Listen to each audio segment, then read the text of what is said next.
முதலமைச்சர் விஜய் தலைமையிலான முதல் வேளாண் நிதிநிலை அறிக்கையை தாக்கல் செய்தார் அமைச்சர் வினோத். கோட்சூட் அணிந்த விவசாயி என முதலமைச்சர் விஜய் குறித்து புகழாரம். உயர்ந்த எண்ணங்களை விதையாக்கி ஊழல் ஒவ்வொன்றையும் களையெடுத்து சமத்துவம் எனும் செடி வளர்த்து மக்களாட்சி எனும் பெரும் மரத்தை பிடித்து நிற்கும் கோட் சூட் போட்ட அணிந்த விவசாயி நீங்கள்.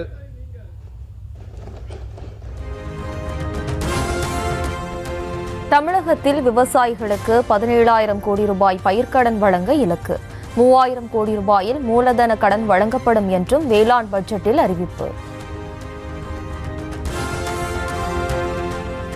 வேளாண்மை நடைபெறும் நிலத்தை 100% பயிர் காப்பீட்டில் கொண்டுவர 648 கோடியே 55 லட்சம் ரூபாய் ஒதுக்கீடு. 15 லட்சம் விவசாயிகளுக்கு பயனளிக்கும் வகையில் காப்பீடு திட்டத்தை அமல்படுத்த உள்ளதாக அறிவிப்பு. விவசாயிகளுக்கு இலவச மின் இணைப்பிற்காக 7,432 கோடியே 58 லட்சம் ஒதுக்கீடு. தடையின்றி மும்முனை மின்சாரத்தை வழங்க முதலமைச்சர் உத்தரவு என்றும் வேளாண் பட்ஜெட்டில் தகவல். 27ஆம் ஆண்டில் இலவச மின் இணைப்புகளுக்கான கட்டண தொகையாக தமிழ்நாடு மின் பகிர்மான கழகத்திற்கு 7,432 கோடியே 58 லட்சம் ரூபாய் வழங்கப்படும்.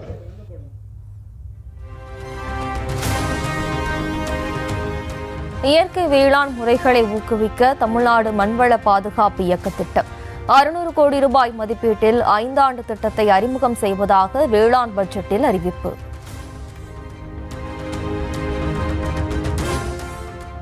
தமிழகத்தில் 4 லட்சம் விவசாயிகளுக்கு மண்நல அட்டைகள் வழங்க திட்டம். மண் வளத்தை அறிந்து சமச்சீர் உர பயன்பாட்டை ஊக்குவிக்கும் வகையில் நடவடிக்கை. அதற்கேற்ப சமச்சீர் உர பயன்பாட்டை ஊக்குவிக்கும் விதமாக 1 லட்சம் விவசாயிகளுக்கு 4 கோடி ரூபாய் மாநில நிதி ஒதுக்கீட்டில் மண்ணல அட்டைகள் வழங்கப்படும். கூடுதலாக உழவர் அடையாள எண் பெற்ற சுமார் 3 லட்சம் விவசாயிகளுக்கு மண்ணல அட்டைகள் ஒன்றிய மாநில அரசு திட்டத்தின் கீழ் 6 கோடியே 16 லட்சம் ரூபாய் நிதி ஒதுக்கீட்டில் வழங்கப்படும். தமிழகத்தில் அறிமுகப்படுத்தப்படுகிறது அண்ணல் அம்பேத்கர் வேளாண் உதவி திட்டம். ஆதி திராவிடர் மற்றும் பழங்குடியின விவசாயிகள் திட்ட பலன்களை தடையின்றி அடையும் வகையில் ஏற்பாடு.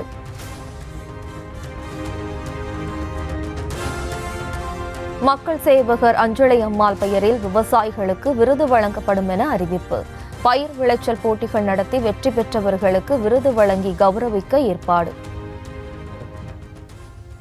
மக்கள் சேவகர் அஞ்சலை அம்மாள் சிறு குறு விவசாயி விருது 2026-27ஆம் ஆண்டில் சிறு குறு விவசாயிகளை ஊக்குவிக்க மக்கள் சேவகர் அஞ்சலி அம்மாள் பெயரில் அதிக மகசூல் பெறும் முதல் 3 விவசாயிகளுக்கு முறையே 2,50,000 ரூபாய், 1,50,000 ரூபாய், 1 லட்சம் ரூபாய் என மொத்தம் 30 விவசாயிகளுக்கு பரிசுகள் வழங்க 50 லட்சம் ரூபாய் மாநில நிதியிலிருந்து ஒதுக்கப்படும். மாவட்ட அளவில் அதிக மகசூல் பெறும் விவசாயிகளுக்கு வெற்றி விவசாயி விருது.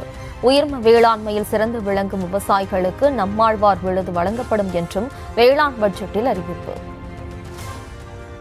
மாவட்ட அளவிலான வெற்றி விவசாயி விருது நெல், சிறுதானியங்கள், பயிர் வகைகள், எண்ணெய் வித்துகள், பருத்தி உள்ளிட்ட 9 பயிர்களில் 2 ஏக்கர் பரப்பளவில் பயிரிட்டு அதிக மகசூல் பெறும் விவசாயிகளுக்கு மாவட்ட அளவில் வெற்றி விவசாயி விருது வழங்கப்படும்.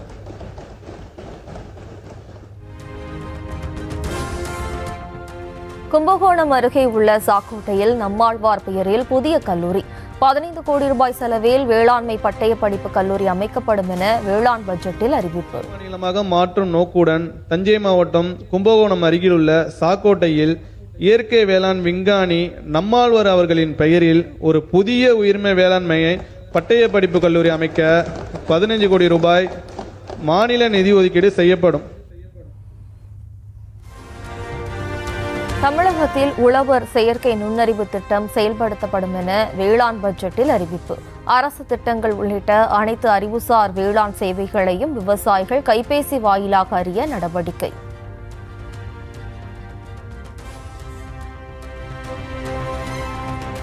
மழையின்றி வறட்சியால் பாதிக்கப்பட்ட மாவட்டங்களில் வேளாண்மை இடை ஏற்பாட்டு திட்டம் ஒருங்கிணைந்த முறையில் செயல்படுத்த ஏற்பாடு என வேளாண் பட்ஜெட்டில் அறிவிப்பு.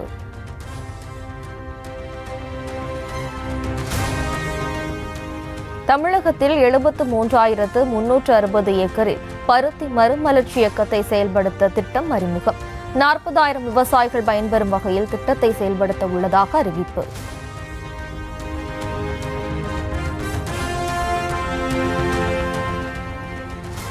தமிழகத்தில் 12,500 ஏக்கர் பரப்பில் வேளாண் காடுகளை உருவாக்க திட்டம். தரிசு நிலங்களை மீட்டு எடுத்து காடுகளை உருவாக்க உள்ளதாக அறிவிப்பு.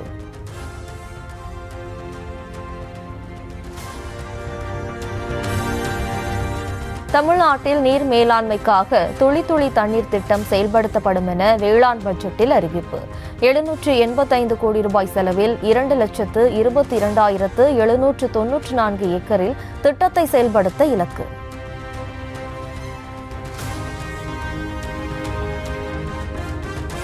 விவசாயம் காக்க தமிழகத்தில் அறிமுகப்படுத்தப்படுகிறது வெற்றி வான்மகள் திட்டம். வேளாண் துறைக்கான ட்ரோன்களை இயக்க மகளிருக்கு பயிற்சி அளிக்கும் திட்டத்திற்கு 4.5 கோடி ரூபாய் ஒதுக்கீடு.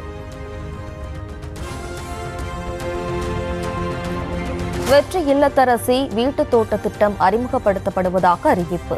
10 கோடி ரூபாய் செலவில் திட்டத்தை செயல்படுத்த உள்ளதாக தகவல்.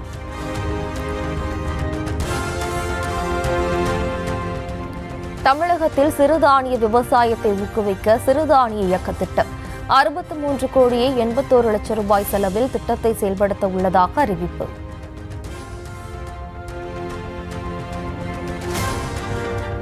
உழவர்களின் வருவாயை பெருக்க தமிழ்நாடு விவசாயிகள் வருமான மேம்பாட்டு ஆணையம் சென்னையை தலைமையிடமாக கொண்டு 23 கோடி ரூபாய் செலவில் அமைக்க உள்ளதாக அறிவிப்பு. பட்ஜெட் தாக்கல் செய்த அமைச்சர்கள் இருவருக்கும் முதலமைச்சர் விஜய் பாராட்டு. மக்கள் நலன் சார்ந்த திட்டங்கள் தொலைநோக்கு பார்வையுடன் அறிவிக்கப்பட்டுள்ளதாக தகவல்.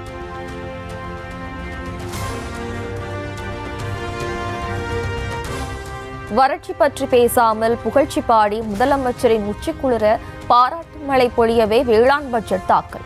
டெல்டா உழவர்களுக்கு எதுவும் இல்லாத வெற்று பட்ஜெட் என்றும் திமுக தலைவர் மு.க. ஸ்டாலின் விமர்சனம்.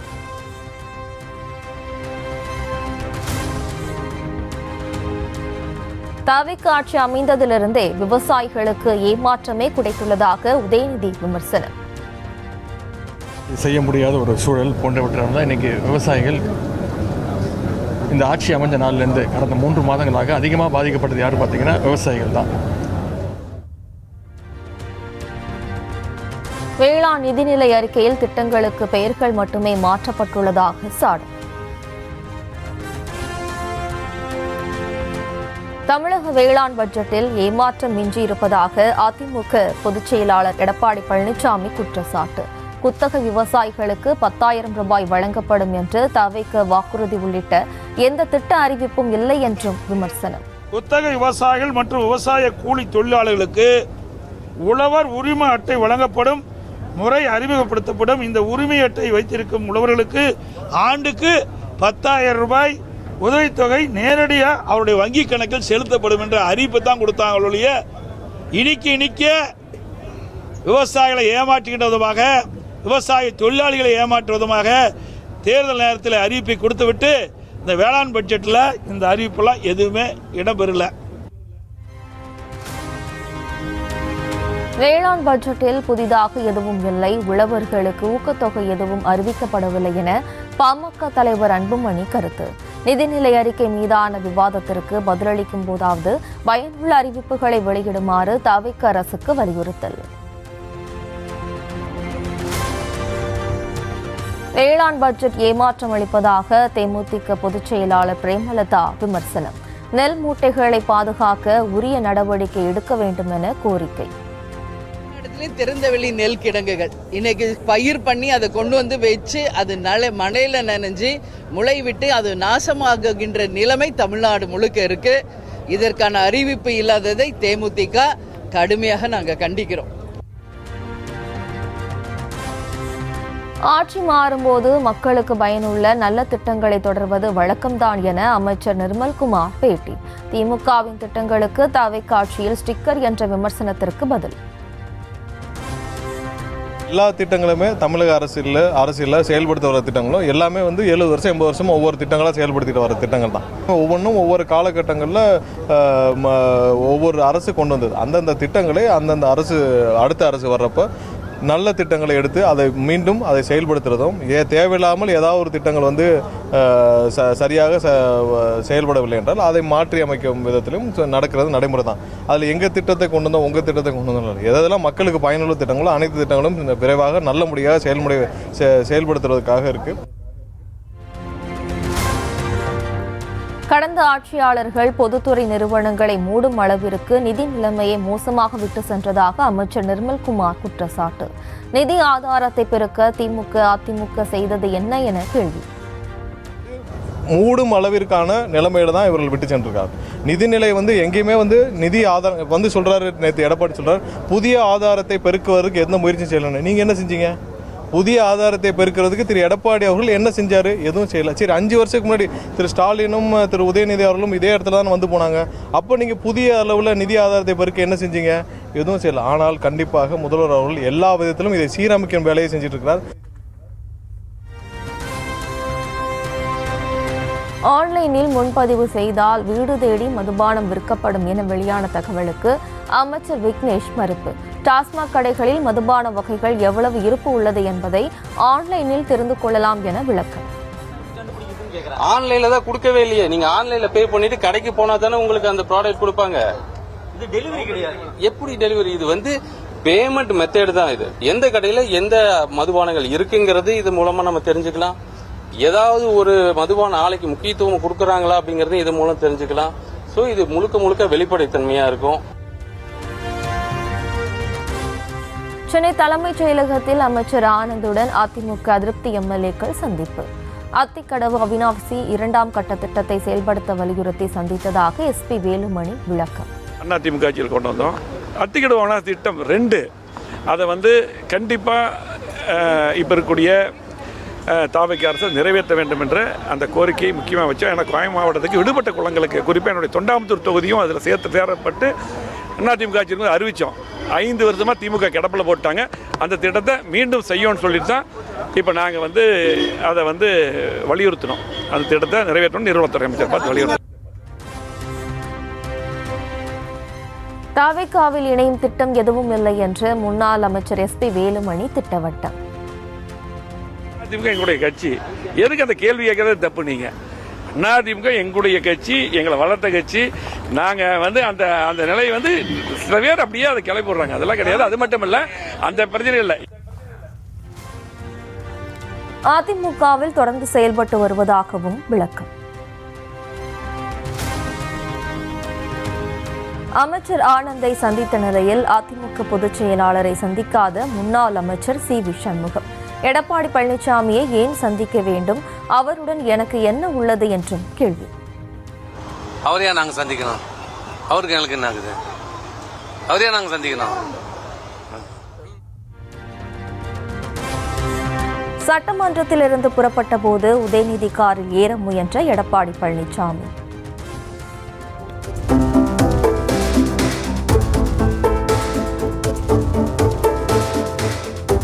முன்னும் பின்னுமாக நிறுத்தப்பட்டிருந்ததால் ஏற முற்பட்டவரை பாதுகாவலர் தடுத்து அழைத்து சென்றார்.